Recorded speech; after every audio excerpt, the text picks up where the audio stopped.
Good morning. I'm actually filming this on President's Day, even though I'm talking about what happened a month ago. I had the idea before I went to the Fruit Festival, which was the last week of January, and then I didn't have time to do it before going. So I'm a homeschool mom, and so we had these mini lessons on thefamilyschool.org that told me about these things and made me want to play the hymn that is in today's video. January 16th is National Religious Freedom Day, so that's why I performed the hymn that said every soul is free.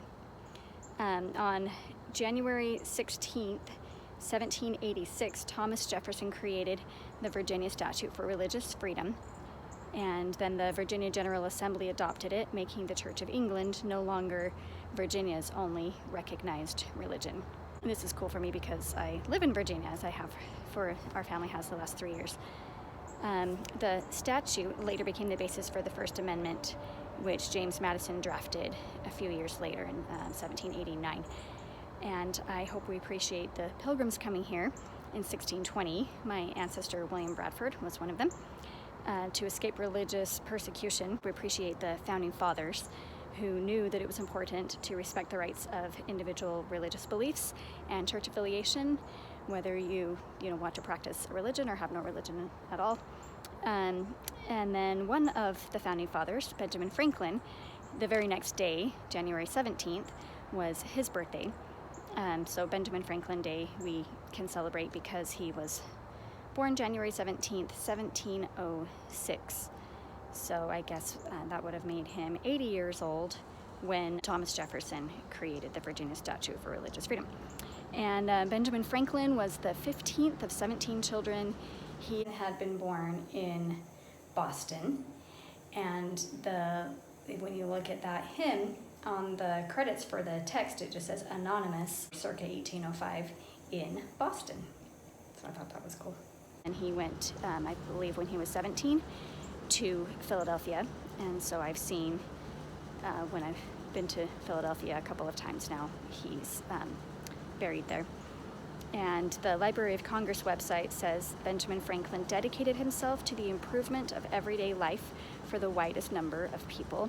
And I would say he used the brain, the intelligence that God gave him, so that he could invent things that we still use today, like bifocals. Benjamin Franklin didn't have much formal education, but he was an avid reader and writer. Ben Franklin wanted to end, at least toward the end of his life, he worked to end slavery, and he helped write both the Declaration of Independence and the U.S. Constitution, which our, Independence Hall is in Philadelphia, Pennsylvania, but the actual documents you can see in Washington, D.C., and it was a sacred feeling to me to be in both of those places.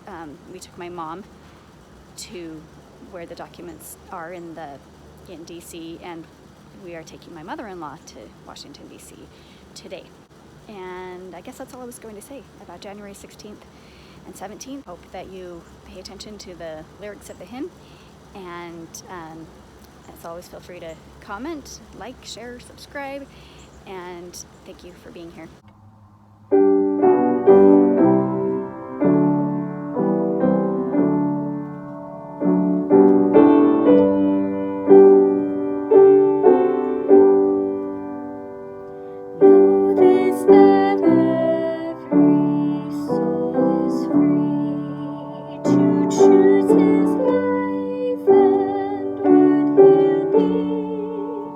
For this eternal truth.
payment, pay off some of our debt.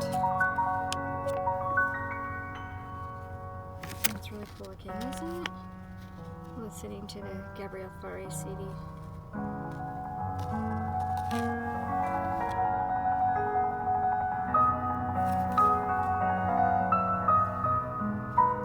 Mr. Benjamin Franklin. Yes, in God I trust.